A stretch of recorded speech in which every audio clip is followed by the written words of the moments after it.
పెద్దలారా, మిత్రులారా అందరికీ నమస్తే. కొంచెం శివరాత్రి ఉత్సవాలు కవర్ చేయడానికి సంబంధించి, మహాశివరాత్రికి సంబంధించి ఉత్సవాలు కవర్ చేయడానికి వాటికి మాస్క్ పెట్టుకున్నాను. మధ్య మధ్యలో కర్చీఫ్ పెట్టుకున్నాను. వేలాది మంది మధ్యలోకి వెళ్ళినప్పుడు డస్ట్ నోటి ద్వారా, ముక్కు ద్వారా వెళ్ళి కొంచెం గొంతు పోయింది. So, as early as possible recover కావడం కోసం డాక్టర్ని కూడా, క్వాలిఫైడ్ డాక్టర్ని కూడా కలిసాం. పెద్ద సమస్య ఏం కాదన్నారు. సో, గొంతు కొంచెం డిఫరెన్స్ వస్తుంది. అనేది భావించకండి. పెద్దలారా, మిత్రులారా, బీసీ రిజర్వేషన్స్ మీ గురించి మీ దృష్టికి కొంచెం ఇబ్బంది ఉన్నా కూడా వాయిస్‌కి సంబంధించి మీ దృష్టికి తీసుకొచ్చే ప్రయత్నమే ఈ వీడియో. చాలామంది గ్రామ పంచాయతీ ఎన్నికలు అయిపోయిన తర్వాత 60-70% బీసీలు గెలిచారని, అర్బన్ ఎన్నికలు అయిపోయిన తర్వాత మున్సిపాలిటీలు, కార్పొరేషన్లు 116 మున్సిపాలిటీలు, అదేవిధంగా 7 కార్పొరేషన్ ఎన్నికలు జరిగిన తర్వాత బీసీలకు సంబంధించి ఏదో అయిపోయింది, ఏదో జరుగుతుందనేది కొన్ని ఆధిపత్య కులాలు, ఆధిపత్య కుల పార్టీలు పెద్ద ఎత్తున క్యాంపెయిన్ చేస్తూ ఉన్నాయి. ఇప్పుడు దాకా వాళ్ళు ఆ వర్గాల్లో ఇచ్చింది లేదు. ఆ వేవ్‌లో ఇయన్నీ వచ్చినాయి. సో, నేనేమంటున్నానంటే, నేనిక్కడ చెప్పదలుచుకుంది ఏందంటే, మీరంతా తుఫాన్‌లొస్తాయి కదా ప్రతి సంవత్సరం. మరెందుకు చెరువులు, కుంటలు, పూడికలు తీపిస్తున్నారు? చెక్ డ్యామ్‌లు ఎందుకు కడుతున్నారు? సాగునీటి ప్రాజెక్టులు ఎందుకు కడుతున్నారు? తుఫాన్‌లొస్తాయి కదా ప్రతి సంవత్సరం. అంతే కదా! తుఫాన్‌లొచ్చేటప్పుడు మరి వ్యవసాయం చేయడానికి తుఫాన్లు సరిపోతాయి కదా! అంటే చెరువులు, కుంటలు, పూడికలు తీపిచ్చినా, చిన్న తరహా, మధ్య తరహా భారీ సాగునీటి ప్రాజెక్టులు కట్టినా ఖచ్చితంగా అదొక నియమబద్ధంగా, ఒక వారంటీ, గ్యారంటీగా ఖచ్చితంగా అందుతాయి నీళ్లు. అందుకోసం కదా సాగునీటి ప్రాజెక్టులు కట్టినా, లేకపోతే చెరువులు, కుంటలు, పూడికలు తీపిచ్చినా నికరంగా వస్తాయని కదా! తుఫాన్ నమ్ముకుంటే వస్తది, పోద్ది. ఇప్పుడు ఇప్పుడు అర్బన్ ఎన్నికల్లో అయినటువంటి మున్సిపాలిటీలు, కార్పొరేషన్‌లో జరిగిన ఎన్నికలు గాని, అటు సర్పంచ్‌లు జరిగిన ఎన్నికలు కూడా తుఫాన్ లాంటివి. వేవ్ ఎటు మళ్ళితే అటే. అట్లా మళ్ళితే ఒక కులం వాళ్ళే ఎక్కువ మంది కూడా గెలవడానికి ఆస్కారం ఉంది. భారతదేశం రాజ్యాంగం ప్రకారం రాస్తుంటది. రాజ్యాంగ పరిషత్ రాసినటువంటి రాజ్యాంగ పరిషత్ పెద్దలు, తొలితరం స్వతంత్ర సమరయోధులు, చాలా కాలం జైళ్లల్లో మగ్గినటువంటి లీడర్లు ఆలోచించే రాజ్యాంగాన్ని అమలు చేశారు. సరే, ఓటు హక్కు ఇవ్వాలా వద్దా? ఆ పేజ్ ఉంచాలా వద్దా? ఈ అమెండ్మెంట్ ఉంచాలా వద్దా? ఇవి చాలా ఉన్నాయి. అన్నీ తర్జన భర్జన తర్వాత అన్నీ పెట్టారు. చివరిలో ఎటుపోయిటొచ్చినా మన తరాలకు, మన భవిష్యత్ తరాలకి ఏమైనా ఇబ్బంది జరుగుతుందని పెద్దాళ్ళు, తొలితరం స్వతంత్ర సమరయోధులు, జైళ్లల్లో మగ్గినటువంటి లీడర్లు, జీవితకాలాలు త్యాగం చేసినటువంటి లీడర్లు, భవిష్యత్ అవసరాలరీత్యా మీ రాజ్యాంగాన్ని మీరు మీకు అనుకూలంగా మార్చుకోండని అది ప్రధానమైనటువంటి ఎజెండా పెట్టాడు. రాజ్యాంగ పరిషత్‌కు సంబంధించినటువంటి సమర్పించిన పెద్దాయనే, ఈ రాజ్యాంగం ఈ దేశ ప్రయోజనాలకి, భవిష్యత్ ప్రయోజనాలకు పడనప్పుడు నేనే కాల్చేస్తానంటాడు ఈ రాజ్యాంగాన్ని. ఎందుకంటే నా దేశ ప్రజలకి ఇది ఉపయోగపడినప్పుడు నేనే తగలబెడతానంటాడు. అంటే ఖచ్చితంగా అంత ఫ్లెక్సిబిలిటీ ఇచ్చారు. అంత సరళంగా ఈ దేశ ప్రజలకు అనుకూలంగా, ఈ దేశ ప్రజలకి అనుకూలంగా అంటే ఈ దేశ ప్రజల అవసరాలకు అనుకూలంగా దాన్ని చేయటం కోసం మన పెద్దలు, మన తొలితరం నాయకులంతా కూడా ఈ దేశం సుభిక్షంగా ఉండాలి, అభివృద్ధి ఫలాలు అందరికీ అందాలనేది. బ్రిటిష్ వాడు పరిపాలించినాడు ఈ దేశంలో మనకి జీడీపీ గాని, నేషనల్ ఇన్‌కమ్ 5% ఉన్నది. దాని తర్వాత బ్రిటిష్ వాడి పరిపాలన కంటిన్యూ అవుతున్న క్రమంలో 5-4%, 4-3%, 3-2%, 2-1%, బ్రిటిష్ వాడు వెకేట్ చేసిపోయే నాటికి 0.5% జీడీపీ, నేషనల్ ఇన్‌కమ్‌లు పడిపోయినాయి. మొత్తం ఇక్కడ ఉన్నంతా దోచుకోవడం అయిపోయిన తర్వాత, నేనంటం కాదు, మీరు చరిత్ర చూసినా, లెక్కలు చూసినా ఇది తెలుస్తాయి. అంతా అయిపోయింది. సుభాష్ చంద్రబోస్ దేశ స్వాతంత్రం కోసం పోరాటం చేసిండు. సరే, అదొక భాగం. ఇంకా మహాత్మా గాంధీ, ఇంకా చాలామంది పెద్దలు చేశారు. వాళ్ళని గౌరవిస్తూనే, వాళ్ళకి ప్రణామాలు తెలియజేస్తూనే దేశ ఆర్థిక వ్యవస్థ అట్లా ఉంది. నేనేం చెప్తున్నాను, వాళ్ళ కలలేంటి? ఇప్పటిదాకా అనేక రకాల సిద్ధాంతాలు, రాద్ధాంతాలు ఈ 100 ఏళ్ళు, ఈ 89 ఏళ్ళు, ఈ 79 ఏళ్ళు పరిపాలన చేసినాయి. 79, 80 ఏళ్ళు చేసినాయి. ఇప్పుడు నేనేమంటున్నానంటే, భారతదేశంలో 5-7 వేల కులాలు ఉన్నాయి. ఇప్పటికీ 1 కోటి కులాంతర వివాహాలు జరిగినాయి. అయినా కూడా రెండో తరానికి, మూడో తరానికి వచ్చేసరికి మళ్ళీ కులం లోపలే పెళ్ళిళ్ళు చేసుకుంటా ఉన్నారు. ఇది పిక్చర్. సో, అందుకోసం ఇప్పటికిప్పుడు ఈ కులాన్ని మనం గెలకాల్సిన పని లేదు. పొద్దాకలు దాని జోలికి పోయి అది రాజకీయం చేయాల్సిన పని లేదు. అది వదిలేయండి. వదిలేయండి. నేను పేదరికం గురించి మాట్లాడుతున్నాను, వెనకబాటుతనం గురించి మాట్లాడుతున్నాను, ముఖ్యంగా సామాజిక న్యాయం కోసం మాట్లాడుతున్నాను. సామాజిక న్యాయం మా ప్రధానమైన డిమాండ్. తుఫాన్‌లా వచ్చేటువంటి ర్యాపిడ్‌లో 60% అర్బన్ ఎన్నికల్లో గెలిచారట. ర్యాపిడ్‌లో 60-70% గ్రామ పంచాయతీ సర్పంచ్ ఎన్నికల్లో గెలిచారట. తుఫాను కదా అది. అందుకోసం 9వ షెడ్యూల్‌లో పెట్టి ఖచ్చితంగా మా 42% మా జనాభా, మా డిమాండ్, మా మా బీసీ పెద్దల నినాదం, కల, జీవితాశయం, 5 దశాబ్దాల కల, 50 ఏళ్ల, 70 ఏళ్ల కల. మా వాటా మాకు రావాలి. మేమెంతో మాకంత వాటా, మీరెంతో మీరంత తీసుకోండి. సో, ఆ వైపుగా వెళ్ళాలి. ఇప్పటికే ఇది భారతదేశంలో 5,000-7,000 కులాలుంటే, దాన్ని భారత రాజ్యాంగం 4 చేసింది. OC, BC, SC, ST. ఈ ఎస్సీ, ఎస్టీలకు సంబంధించొచ్చినప్పుడు ఈ సహోదరులు, తమ్ముళ్ళు మంచిగానే బతుకుతున్నారు. వీళ్ళకి సంబంధించి ఏబీసీడీ వర్గీకరణ చేయాలని చెప్పేసి ఎస్సీ ఉద్యమాలు. ముఖ్యంగా ఎస్టీలో కూడా ఈ స్వతంత్ర ఫలాలు, ఈ దేశ సంపద అందనటువంటి కులాలు, సామాజిక న్యాయం అందనటువంటి కులాలున్నారు. వాటికి ఏబీసీడీ ఇతర కమిషన్లు వేసి దాన్ని మా దగ్గర కూడా ప్రణాళికలున్నాయి. మీరేస్తేనే మీరు సంతృప్తి కదా! మీరే కమిషన్‌లేసి ఏది న్యాయమో, ఎక్కువ మంది ప్రజల ప్రయోజనాల కోసం యావత్ దేశానికి, యావత్ సమాజానికి ఉపయోగమో అది అమలు చేయండి. మా దగ్గరొచ్చినా మేము మా ప్రణాళికలు ఇస్తాం. అది పెద్ద ఇబ్బందేం లేదు. సో, అది. ఇక బీసీలకు సంబంధించొచ్చినప్పుడు ఈడబ్ల్యూఎస్ ఎట్లాగ చేసుకున్నారు. ఓసీలకు సంబంధించి ఒక సబ్ క్లాస్ పెట్టారు. ఆ 1000 పేజీలో ఇంతలా పుస్తకంలో. ఇంతలాది కూడా కాదు. ఇంతలా పుస్తకంలో ఇప్పటికే రిజర్వేషన్ పొందుతున్నటువంటి కులాలు దీనికి అర్హులు కాదని ఎక్కడో సబ్ క్లాస్ ఎక్కడో రాశారది. మళ్ళీ ఇందులో బీసీ, ఎస్సీ, ఎస్టీ పార్లమెంట్ సభ్యులు, మైనారిటీ పార్లమెంట్ సభ్యులు అందరూ సంతకాలు చేశారు. పుస్తకాలు చదివే ఓపిక ఉండాలి కదా పార్లమెంట్ సభ్యులకి. ఉందా? ఎవరన్నా లేవనెత్తారా దాన్ని? కరోనా టైంలోనే ఏం హడావుడిగా ఈడబ్ల్యూఎస్ రిజర్వేషన్ బిల్లు చేసుకున్నారు. బీజేపీ వాళ్ళు మళ్ళీ మామూలు టైంలో అయితే యాజిటేషన్స్ వస్తాయని. వారం రోజుల్లో నాకు తుపాకీ తోటా బ్యాన్ లేదు, రబ్బర్ బుల్లెట్ బ్యాన్ లేదు, బాష్పవాయు ప్రయోగాలు లేవు, ధర్నాలు లేవు, యాజిటేషన్ లేవు. వడ్డించోడు మనోడైతే మూలనున్న మూలక బొక్క వచ్చిన సందర్భంగా ఈడబ్ల్యూఎస్ రిజర్వేషన్ చేసుకున్నారు. సరే, పెద్ద మనసుతో మీద మీకు వదిలేస్తున్నాం. మా రిజర్వేషన్ ఇప్పుడు ఓసీలకు సంబంధించి ఈడబ్ల్యూఎస్ రిజర్వేషన్ వెళ్తూ ఉంది. అంటే సబ్ క్లాస్ పెట్టారు. ఇప్పటికే రిజర్వేషన్ పొందుతున్నారు. బీసీ, ఎస్సీ, ఎస్టీ మైనారిటీలు పొందుతున్నారు కాబట్టి వాళ్ళకి ఎలిజిబిలిటీ లేదు. ఓన్లీ ఓసీ రిజర్వేషన్ అని చెప్పారు. సో, దానికి క్రిమిలేయర్ లేదు, అడ్డగోలుగా పెట్టారు. బీసీలకు వచ్చేసరికి క్రిమిలేయర్. ఎస్సీ, ఎస్టీలకు కూడా రాజ్యాంగం ప్రకారం వాళ్ళ వాటా వాళ్ళకి వస్తుంది. ఈ దేశంలో మీ లెక్కల ప్రకారమే 52%, మా లెక్కల ప్రకారం ఈ భారతదేశంలో బీసీలు ఇప్పటికి 60% ఉన్నారు. ఇది ఇంకా పెరుగుతుంది. ఇతర వెనకబడ్డ కులాలని బీసీలోనే కలుపుతున్నారు కాబట్టి. తెలంగాణ రాష్ట్రంలో మీ లెక్కల ప్రకారమే 56.33%గా ఉన్నటువంటి ఈ ఏదైతే ఉన్నదో ఈ 56.33%గా తెలంగాణ ఉంది. మా జనాభా 65% ఉన్నారు. ఇంకా అదనంగా కలిస్తే 70% అవుతారు. ఇంకా ఆళ్ళని జాయిన్ చేయడానికి రెడీగా ఉన్నారు కదా బీసీ. రిజర్వేషన్స్ పెంచకుండా 27%తో. మేము స్పష్టంగా చెప్తా ఉన్నాం. విద్యా ఉద్యోగాల్లో 27% రిజర్వేషన్కి సంబంధించి వచ్చినప్పుడు బీసీఏకి 7%, బీసీబీకి 10%, బీసీసీకి 1%, బీసీడీకి సుమారుగా 7-10%, 27%. బీసీఈకి 4% రిజర్వేషన్ ఇస్తూ ఉన్నారు. విద్యా ఉద్యోగాలకు సంబంధించి అంటే ఎడ్యుకేషన్ ఇన్స్టిట్యూట్స్లో కానీ, ప్రభుత్వ రంగంలో ఉన్నటువంటి ఎడ్యుకేషన్ ఇన్స్టిట్యూట్స్ కానీ, అదేవిధంగా ప్రభుత్వ రంగంలో ఉన్నటువంటి ఉద్యోగాలకు సంబంధించి రిక్రూట్మెంట్ అటు చేస్తూ ఉన్నారు. సో, ఇది పరిస్థితి పెద్దలారా, మిత్రులారా. సో, అట్లనే స్థానిక సంస్థల రిజర్వేషన్ కూడా అట్లా ఏమంటున్నాం. వీళ్ళేమంటున్నారు, అగ్రకుల పార్టీలు, ఆధిపత్య కులాల నాయకులు వాళ్ళు ఏమంటున్నారయ్యా అంటే, ఆ తుఫాను వస్తుంది కదా సరిపోతుందంటారు. తుఫానికి పండ్లు పండుతాయా? వచ్చే సంవత్సరం వద్దో రాదు ఎవరికి తెలుసు. కరువు వస్తే అందుకోసం 42% రిజర్వేషన్స్ మేము అడుగుతా ఉన్నాం. 42% రిజర్వేషన్ ఇస్తే అది రాజ్యాంగబద్ధంగా రాజ్యాంగ ప్రకారం అమలవుతుంది. బీసీఏ వాటా బీసీఏకి పోద్ది ఉపకులాలకి, బీసీబీ వాటా బీసీ ఉపకులాలకి పోద్ది, బీసీసీ క్రిస్టియన్స్ మైనారిటీ వర్గాలకి పోద్ది, బీసీడీ అడ్వాన్స్ బీసీలకి పోద్ది, బీసీఈ ముస్లిం మైనారిటీలకి ఇతర మైనారిటీలకి పోద్ది. ఇది లెక్క. మీరు ఇప్పుడు గెలిచారు కదా అంతా బీసీలకు పోయిందంటే అది తుఫాన్ లెక్క. మేము చెప్పే లెక్క సాగునీటి ప్రాజెక్టు లెక్క, చెరువులు కుంటలు పూడికి లెక్క. ఇది ఒక నిర్మాణాత్మకంగా వెళుతుంది. అప్పుడు సామాజిక న్యాయం జరుగుతుందనేది. ఇక్కడ కూడా సామాజిక న్యాయం అందనటువంటి కులాలకి నామినేటెడ్ పోస్టులు రాష్ట్ర స్థాయిలో, కేంద్ర ప్రభుత్వ స్థాయిలో, వివిధ రాష్ట్రాల్లో, కేంద్రపాలిత ప్రాంతాల్లో నామినేటెడ్ పోస్టులు వెళ్తాయి. ఆ లెక్కలన్నీ కూడా నేను కూడా గత వీడియోస్లో చెప్పాను. మా పెద్దలు కూడా ఉన్నారు.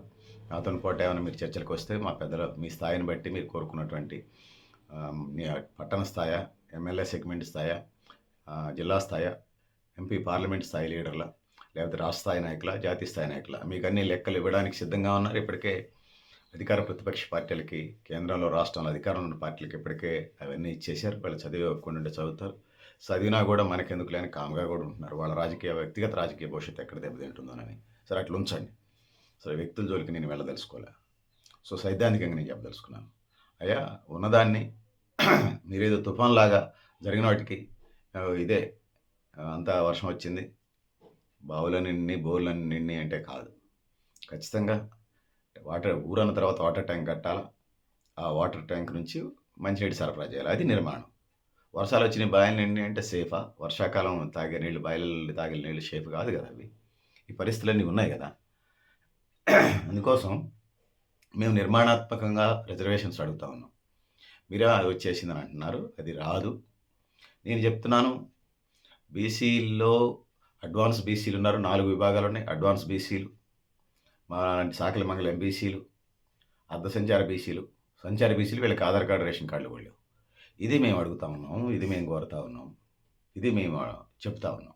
సో, సోదరులారా, సోదరీమణులారా నేను అది చెప్పదలుచుకున్నాను. అది కోరదలుచుకున్నాను. అందుకోసం అడ్వాన్స్ బీసీలు ఈ పద్ధతిలో అయితే అడ్వాన్స్ బీసీలు కొట్టకపోతారు. భారతదేశానికి స్వతంత్రం వస్తే తెల్లదొరలపై నాదారులు వచ్చారంటారు. ఇప్పుడు మీరు బీసీ జనరల్ రిజర్వేషన్ చేసి వదిలిపెడితే ఎవరికి పోద్దది? అడ్వాన్స్ బీసీలు కొట్టకపోతారు. క్రిమిలేయర్ బీసీలు కొట్టకపోతారు. సామాజిక న్యాయం ఎక్కడ జరుగుతుంది? సోషల్ జస్టిస్ ఎక్కడ? అందుకోసం ఈ దేశంలో, ఈ రాష్ట్రంలో ఈ పరిస్థితులు ఉన్నాయి. అందుకోసం నేనేం చెప్పదలుచుకున్నానంటే అధ్యక్ష, జనాభా దామాషా నిష్పత్తిలో ఏమంటున్నాం, అడ్వాన్స్ ఎక్కువ బీసీ కులాలకు ఎక్కువేయండి, తక్కువ నాటికి తక్కువేయండి. అందని చోట ఫలాలు అంటే ప్రజాప్రతినిధిగా రిజర్వేషన్స్ అందని చోట నామినేటెడ్ పోస్టులు ఏంటి అంటున్నా, ఇప్పటికే చెప్పాను కాబట్టి. సో, అందుకోసం ఇది నిర్మాణాత్మకంగా ఉండాలి. ముందుకు పోవాల్సిన అవసరం ఉన్నది. సో, ఇందులో అడ్వాన్స్ బీసీలు, ఎంబీసీలు, మా సాకల మంగళ కులాలకు సంబంధించిన రిలేటెడ్ ఎంబీసీలు, సంచార బీసీలు, అర్ధ సంచార బీసీలు 4 ఎవరి జనాభా ఎంత ఉందో వాళ్ళకి అట్లా ఇవ్వటం వల్ల సామాజిక న్యాయం జరుగుతుంది. ముఖ్యంగా అర్ధ సంచార జీవులకు సంబంధించి చాలా మటుకి కురమలు ఉంటారు. వాళ్ళు సంవత్సరంలో 12 నెలల్లో గొర్రెలు కాసుకోలే అనుకోండి. ఇంకా కురమలో ఇతర ఉపకులాలు ఉన్నాయి అర్ధ సంచార బీసీలకు సంబంధించి. వాళ్ళు 6 నెలల నుంచి 8 నెలలు గొర్రెలు మేపుకోవడానికి, ఇతర పశువుల పెంపకానికి సంబంధించే ఆ పాలు, ఇతర కార్యక్రమాల ద్వారా, మాంసోత్పత్తుల ద్వారా బతికేస్తూ ఉంటారు. మరి వాళ్ళకి రిజర్వేషన్ చేయకుండా ఆధార్ కార్డు, రేషన్ కార్డు లేనటువంటి సంచార జీవులకి మీరు యుద్ధ ప్రాతిపదికన అమలు చేయకుండా, అంటే సంచార జాతులు బీసీల్లో, ఎస్సీలో ప్రధానంగా ఉన్నారు.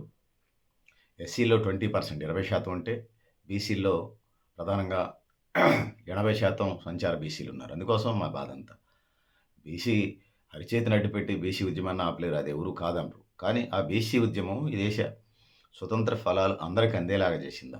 సంపద సృష్టిస్తూ ఉన్నారు. నరేంద్ర మోడీ అంటా ఉన్నాడు, జీడీపీలో టాక్సేషన్లో ప్రత్యక్ష పరోక్ష పన్నులు కట్టడంలో ఈ దేశం ప్రపంచ ఆర్థిక వ్యవస్థలో 4వ ఆర్థిక వ్యవస్థ అంటున్నాడు. సంపద అంతా కొద్దిమంది దగ్గరికే బాగుపడటం కాదు, వీళ్ళే వాళ్ళ బాధితులంతా వీళ్ళకి అందాల్సిన అవసరం అయితే ఉన్నది. ఇంకా ఇటు ఎన్డీఏ కానీ అటు ఇండియా కూటమి వాళ్ళు కానీ కొంతమంది సిగ్గులేని మాటలు మాట్లాడుతూ ఉన్నారు. ఇప్పటికీ 80 కోట్ల మంది కట రేషన్ కార్డు ద్వారా బియ్యం ఇస్తున్నారట. ఎవరు తీసుకుంటున్నారు ఆ బియ్యం? స్కోడా కారులో ₹1 కోటి పెట్టి కొనుక్కున్న కార్లలో వచ్చి కారు పార్కింగ్ చేసి రేషన్ షాప్ దగ్గర పబ్లిక్ డిస్ట్రిబ్యూషన్ సిస్టమ్ లైన్ దగ్గర నిలబడి బియ్యం తీసుకుంటున్నారా? 80 కోట్ల నుంచి 100 కోట్లకు పెరుగుతుందట. 80 కోట్ల నుంచి 100 కోట్ల మందికి బియ్యం ఇస్తారట. సిగ్గుండాల. ఈ దేశంలో పేదరికం పెరుగుతుందనేది ఆ మాత్రం సోయలేదు పాలక వర్గాలకి. ఇటు రాష్ట్ర ప్రభుత్వం కానీ, అటు కేంద్ర ప్రభుత్వం కానీ.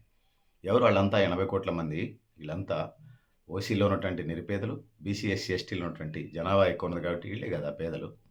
80 కోట్లని 100 కోట్ల మంది కార్లు ఇస్తారు. వా!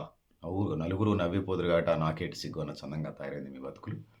అందుకోసం నిర్మాణాత్మకంగా బీసీ రిజర్వేషన్స్ చేయాలని, ఏదో తుఫానుకు వచ్చే వర్షాలకి, వరదలకి భూమి అంతా తడిసింది, బావులు నిండితే అంటే కాదు. ఖచ్చితంగా ఊళ్ళల్లో అయితే వాటర్ ట్యాంకులు కట్టాయి, పబ్లిక్ మంచినీటి సరఫరా ఎట్టు చేస్తారు. వ్యవసాయ రంగానికి సంబంధించి చెరువులు, కుంటల పూడికత్తి చేసి ఒక నిర్మాణాత్మకంగా ఎట్లయితే నీటి పంపిణీ జరిగిద్దో, సాగునీటి ప్రాజెక్టులకు సంబంధించి సీజన్లో తుఫాన్లు వచ్చిపోయిన వరదని స్టాక్ చేసి ప్రాజెక్టుల ద్వారా, అంటే మాకు నందికొండ నాగార్జున సాగర్ ప్రాజెక్ట్ వస్తుంది మేము ఉండే ప్రాంతం అంతా, మా జిల్లా అంతా. అట్లా ఈ రాష్ట్రంలో, ఈ దేశంలో అనేక సాగునీటి ప్రాజెక్టులు.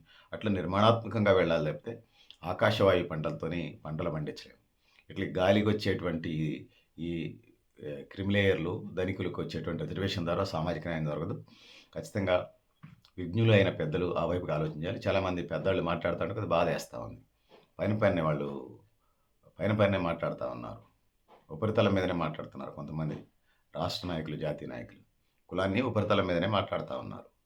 డెప్త్కి వెళ్ళినప్పుడు ఉపకులాలు ఉన్నాయి, వాళ్ళకి అందాలి అనేది మేము ప్రధానంగా కోరుతున్నాం. ఈ క్యాపిటలిస్ట్ సమాజం నాలుగా అన్నం క్యారేజ్ కట్టుకొని మా ఖమ్మంలో డిగ్రీ కాలేజ్ దగ్గర ఒక జంక్షన్ ఉంటుంది. 4 రోడ్ల జంక్షన్. అక్కడ ఉంటారు. భవన నిర్మాణ కార్మికులంతా. ఇక అన్నం క్యారీలు కట్టుకొని ఇట్లా కూర్చొని ఉంటారు. శ్రమను నేనెప్పుడు గౌరవిస్తాను. శ్రమను నేనెప్పుడు గౌరవిస్తాను. సో, అయితే శ్రమ చేసేవాళ్ళంటే ఇంకా గౌరవం. సో, నేనేమంటున్నానంటే, ఇట్లా క్యారీలు కట్టుకొని ఇట్లా అడ్డా మీద కూలీలాగా ఉండాలనేది ఈ క్యాపిటలిస్ట్ సమాజం లక్షణంలాగా కనిపిస్తా ఉంది. నేను చెప్తా ఉన్నాను 29 రాష్ట్రాలు, కేంద్రపాలిత ప్రాంతాల్లో ఉన్న శాసనమండలి ఉన్న చోట ఎమ్మెల్సీలు 100కి 90 నుంచి 99% ఆధిపత్య కులాలకు ఇచ్చారంటున్నాను. ఈవెన్ రాజ్యసభ కూడా. రాజ్యసభకు సంబంధించి వచ్చినప్పుడు రాజ్యసభ సీట్లు 100కి 90 నుంచి 99% ఆధిపత్య కులాలకు వెళ్ళలేదా అని అంటున్నాను ఇప్పటిదాకా. అందుకోసం ఇదేం పెద్ద అమలు చేయటానికి శ్రీహరికోట, భారతదేశంలో శ్రీహరికోట అంతరిక్ష పరిశోధన కేంద్రం ఉంది.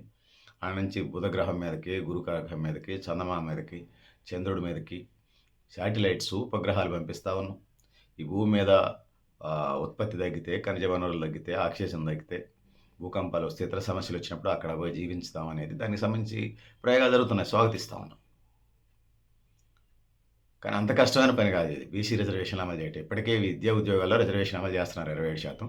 27ది 42 అయితే 7% ఉన్న బీసీఏ 10% అయింది. ఈ రేషియోస్ పెరుగుతాయి. ఇంకా బీసీబీ 10% ఉన్నది 15% అవుతుంది. ఇట్లా 27ది 42% అయితే అట్లా పెరుగుతుంది. సో, ఆ విధంగా ముందుకు పోవాలి తప్పితే తుఫాను వచ్చినట్టుగా, వర్షాలు వస్తే బాయిలు నిండినట్టుగా అది ఆరోగ్యమా? అటు వ్యవసాయ రంగానికి కానీ, ఇటు మా జీవజాతికి కానీ తుఫాన్లాగా వచ్చిపోతే కాదు కదా. చెరువులు, కుంటల్లో వాటర్ ఉండాలి. సాగునీటి ప్రాజెక్టులు వాటర్ ఉంటే మనుషులకి, మానవాళికి పాటు జీవరాశికి అందరికీ ఉపయోగం జరుగుతుంది. మేము చెప్పేది అదే. తుఫాన్లాగా వచ్చిపోయే తుఫాన్లు, భారీ వర్షాల వల్ల ఉపయోగం లేదు. ఇట్లా అర్బన్ ఎన్నికలు, మున్సిపాలిటీ ఎన్నికలు, కార్పొరేషన్ ఎన్నికలు, లేకపోతే గ్రామ సర్పంచ్ ఎన్నికలు ఆ వేవ్లో వెళ్ళిపోయినట్టు కాదు. ఒక నిర్మాణాత్మక పద్ధతిలో 9వ షెడ్యూల్లో పెట్టి 42% అయింది. మేమెంత మాకంత, మీరెంత మీరంత తీసుకోండి. ఆ విధంగా ముందుకెళ్ళాలి తప్పితే, ఆ విధంగానే ఈ దేశంలో, ఈ రాష్ట్రంలో సామాజిక న్యాయం జరుగుతుంది తప్పితే లేకపోతే కాదు. నేను చెప్తున్నాను, తెలంగాణ రాష్ట్రమే అన్ని 29 రాష్ట్రాలకి, ఇది 9 కేంద్ర పాలిత ప్రాంతాలకి అప్లై అయితే ఎగ్జాంపుల్ నేను చెప్తాను. సందర్భమే కాబట్టి మళ్ళీ అయినా కూడా చెప్తా ఉన్నాను. బ్రీఫ్గానే చెప్పేస్తాను షార్ట్కట్లో. సో, ఇప్పటికీ తెలంగాణ రాష్ట్రంలో 146 బీసీ ఉపకులాలు ఉన్నాయి. చేరనియండి, స్వాగతిద్దాం. నిజంగా వెనకబాటు ఉంటే అభివృద్ధి చెందాల్సిందే. 146 బీసీ ఉపకులాల్లో 80 బీసీ ఉపకులాలు ఈ రోజుకి వార్డు మెంబర్ కాలే. వార్డు మెంబర్ కాలేదంటే మీరు అర్థం చేసుకోండి. సర్పంచ్ ఎంత, సర్పంచ్ బిసాది ఎంత. 500 జనాభా ఉంటే, 500 ఓటర్లు ఉంటే గ్రామ పంచాయతీ చేస్తున్నారు. 10 వార్డులు అయితే 10 50లు 500 ఓట్లు. 10 వార్డులలో 26 50 ఓట్లకి 26 ఓట్లు వస్తే వార్డు మెంబర్ అవుతాడు. 26 ఓట్లు వచ్చి ఈ దేశ అడ్మినిస్ట్రేషన్లో భాగస్వామి కాకుండా, కాంట్రిబ్యూషన్ లేకుండా, సోషల్ జస్టిస్ లేకుండా, సామాజిక న్యాయం లేకుండా ఈ దేశాన్ని మీరు ఎలా అభివృద్ధి చేద్దాం అనుకుంటున్నారు, ఏ విధంగా ముందుకు తీసుకుపోదాం అనుకుంటున్నారని నేను అడగదలుచుకున్నాను. అందుకోసం తుఫాన్ని మేము ఎప్పుడు అంగీకరించట్లా. ఖచ్చితంగా గ్రామాల్లో ఏమంటారు, వాటర్ ట్యాంకులు నిర్మించాలి. అట్లనే వ్యవసాయ రంగానికి వచ్చినప్పుడు చెరువులు, కుంటలు పూడికి తీయాలి. అదేవిధంగా ఏదైతే ఉన్నదో సాగునీటి ప్రాజెక్టులు నిర్మించాలి. అట్లా నిర్మాణాత్మకంగా రాజ్యాంగం ప్రకారం వెళ్ళాలి తప్పితే బీసీ రిజర్వేషన్స్ ఏదో తుఫాన్లో వచ్చారని కొంతమంది క్రిమిలేయర్స్కి వచ్చినాయన్న సొంతంగా తయారైంది. భారతదేశానికి స్వతంత్రం వచ్చే తెల్లదారులు పోయి నల్లదారులు వచ్చినట్టుగా బీసీలకి 42% రిజర్వేషన్ వస్తే వేరియేషన్ చేయకుండా మీరు ఇచ్చేస్తే ఏమవుతుందంటే ఇది చివరికి ఇది అగ్రకులాల దొరలపై క్రిమిలేయర్ దొర, బీసీలో ఉన్నటువంటి క్రిమిలేయర్ దొరలు వస్తారు. సామాజిక న్యాయం జరగదు. అందుకోసం ఎంబీసీలు, అర్ధసంచార బీసీలు, సంచార బీసీలకు సంబంధించి న్యాయం చేయాల్సిన అవసరం ఉంది. భవిష్యత్తు పోరాటాలకి ఈ వర్గాలు ఇప్పటికే సమాయత్తమై ఉన్నాయి. కాకపోతే మొదటే సామాజిక తెలంగాణ అప్పుడు భౌగోళిక తెలంగాణ అన్నాం. దానికోసం విత్ మీ నాతో సహా ఆ ఉద్యమంలో ఉన్నాం. సో, భౌగోళిక తెలంగాణ వచ్చిన తర్వాత సామాజిక న్యాయం కోసం ప్రయత్నం చేస్తున్నాం. సామాజిక న్యాయం నుంచి సామాజిక తెలంగాణ నుంచి సామాజిక న్యాయంకి వచ్చాం. మొదట భౌగోళిక తెలంగాణ, దాని తర్వాత సామాజిక తెలంగాణ, దాని నుంచి సామాజిక న్యాయం వైపు ఈ దేశంలో, ఈ రాష్ట్రంలో ఉన్నటువంటి అన్ని వర్గాలకి సామాజిక న్యాయం జరగాలి. సంపద పంపిణీలో ఉన్నటువంటి ప్రజలకి సంపద డిస్ట్రిబ్యూషన్ కూడా అందరికీ అందాలి, దక్కాలి. ఆ వైపుగా ఈ దేశం, ఈ జాతులు అడుగులు పడాలి. కులాలని పొద్దాగలు కలగటం వల్ల ఉపయోగం లేదు. కులాలతో స్నేహం చేయండి రాజకీయ పార్టీలకి. సో, మీ కులాల్లో జనాభా దామాషపత్రులు వెళ్ళండి. కొన్ని కులాలకి ఇచ్చి పెత్తనం చేసి ఖచ్చితంగా సామాజిక న్యాయం రాకుండా చేస్తామంటే ఖచ్చితంగా తగిన శాస్తి ఆ పార్టీలకి, ఆ వర్గాలకి తప్పకుండా జరుగుతుంది. ఇప్పటికే ప్రభుత్వాలు కాలగర్భంలో కలిసిపోయి చేసేది ఈ దేశంలో మూలవాసులం మేము బీసీలో, ద్రవిడియలను. ఈ దేశంలో ఈ దేశ ప్రయోజనాల కోసం గతంలో పోరాడాం, ప్రస్తుతం పోరాడుతున్నాం. మా భవిష్యత్ తరాలు కూడా ఈ దేశం కోసం వివిధ రూపాల్లో పోరాటం చేస్తారు. వివిధ రూపాల్లో నిలబెట్టే ప్రయత్నం చేస్తారు. ఆ విధంగా ఈ దేశ కీర్తి ప్రతిష్టల్ని ప్రపంచానికి మార్గదర్శిలాగా ఆ విధంగా ముందుకు తీసుకుపోయే ప్రయత్నం, ఆ విధంగా ముందుకు నడిపించే కార్యక్రమం అయితే చేపడతాం. సో, అందుకోసం అయిపోయింది అంటే కాదు. ఖచ్చితంగా కాలేదు. మహిళలకి 33% రిజర్వేషన్‌లకి సంబంధించి వచ్చినప్పుడు కూడా 33లో ఈ ఎస్సీ, ఎస్టీలకి రాజ్యాంగం ప్రకారం, ఎస్సీ, ఎస్టీ సోదరీమణులకి రాజ్యాంగం ప్రకారం వాళ్ళ వాటా వాళ్ళకి పోతుంది. అది స్వాగతిస్తూనే బీసీ మహిళల వాటా మా వాటా మాకియ్యమని అడుగుతా ఉన్నాం. ఎస్సీ, ఎస్టీలది పోను. మిగిలిన 80%లో మేమున్నటువంటి జనాభా దామాషా ప్రకారం మా వాటా మాకియ్యమని అడుగుతున్నాం. అందుకోసం అది 13-17% రిజర్వేషన్స్ బీసీ మహిళలకొస్తాయి. లేకపోతే ధనవంతులు, అగ్రకులాలకు సంబంధించినటువంటి దొరలు, వాళ్ళ భార్యలు, వాళ్ళ బిడ్డలు, వాళ్ళ కూతుర్లు, వాళ్ళ కోడళ్ళు, వాళ్ళ మనవరాళ్ళు, వాళ్ళ ముని మనవరాళ్ళకే పోతుంది తప్ప మహిళా రిజర్వేషన్. ఎస్సీ, ఎస్టీలకు సోదరీమణులు వాళ్ళ వాటా వాళ్ళకి పోనీయండి ఆ సోదరీమణులకి. మా ఆడబిడ్డలకు సంబంధించి, మా సోదరీమణులకు సంబంధించి, మా బీసీ ఆడబిడ్డలకు సంబంధించి ఖచ్చితంగా 33% రిజర్వేషన్‌లో కూడా మా ఆడబిడ్డల వాటా వాళ్ళతోని మాట్లాడిపిచ్చాం.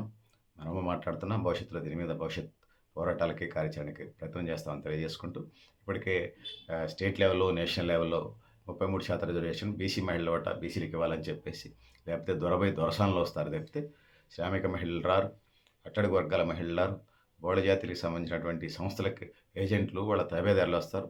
మా జాతుల ప్రతినిధులు అందులో కూర్చోవటం వల్ల మేమింత గొంతు పోయిందాకా అరవాల్సిన అవసరం ఉండదు. ఆ విధంగా ఈ దేశ ప్రయోజనాలు మేము ముఖ్యం. మా అంత దేశభక్తులు ఎవరు లేరు. ఆ విధంగా ముందుకు పోవాలని తెలియజేసుకుంటూ, సో, మేము అత్యంత దేశభక్తులు. ఈ దేశం ముందుకే పోవాలని కోరుకుంటున్నాం. ఈ జర్నీలో, ఈ ప్రయాణంలో అన్ని వర్గాలను కలుపుకొని ముందుకు పోయే ప్రయత్నం చేస్తాం. ఆ వైపుగా బీసీ ఎజెండా ఉంటుంది. సో, ఇప్పటికే నేను గతంలో కూడా చెప్పాను. బీసీ ఎజెండా కాలమాన పరిస్థితులకు రాజ్యాంగం ప్రకారమే అదనంగా యాడ్ చేసుకుంటూ వెళ్ళే కార్యక్రమం అయితే ఉంటది. ఇప్పుడు మా ఎజెండా నేను 10 అంశాలు మీ దృష్టికి తీసుకొస్తాను. తినడానికి తిండి, ఉండడానికి ఇల్లు, కట్టుకోవడానికి బట్ట, విద్య, వైద్యం, ఉపాధి, భూ సంస్కరణలు, స్కిల్ డెవలప్‌మెంట్ ప్రోగ్రామ్సు, సామాజిక న్యాయం, సో, సంపద పంపిణీ, ఇవన్నీ ఆహ్, ఏ సమాన అవకాశాల సమాజం కోసం. సో, ఆ విధంగా ముందుకు పోవాల్సిన అవసరం ఉంది. భూ సంస్కరణలు, భూ పంపిణీ అమలు చేయాల్సిన అవసరం ఉంది. సో, ఆ విధంగా ముందుకెళ్లాల్సిన అవసరం ఉంది. సో, ఉద్యోగ, ఉపాధి అవకాశాలు పెంపొందించడం ఇయన్నీ ప్రధానమైన ఎజెండాగా కూడుకొని ఉన్నాం. ఆ విధంగా ముందుకు పోవాలని తెలియజేసుకుంటూ, ఇది మా ఎజెండా. ప్రజల అవసరాల రీత్యా 6 డిమాండ్స్‌ని ఎజెండాలో మేనిఫెస్టోగా పెట్టి అమలు చేయటమే బీసీ ఎజెండా. దారులు వేరైనా గమ్యం ఒకటే. దారులు వేరైనా లక్ష్యం ఒకటే. దారులు వేరైనా సామాజిక న్యాయం ఒకటే. మేము ప్రధానమైనది 10 డిమాండ్స్‌లో సామాజిక న్యాయం అడుగుతున్నాం, సోషల్ జస్టిస్. సో, ఈ దేశంలో సంపద సృష్టిస్తా ఉన్నారు. సంపద పంపిణీ కూడా అందరికీ జరగాలనేది ఈ సందర్భంగా మేము ప్రధానంగా డిమాండ్‌గా కోరుతున్నాం.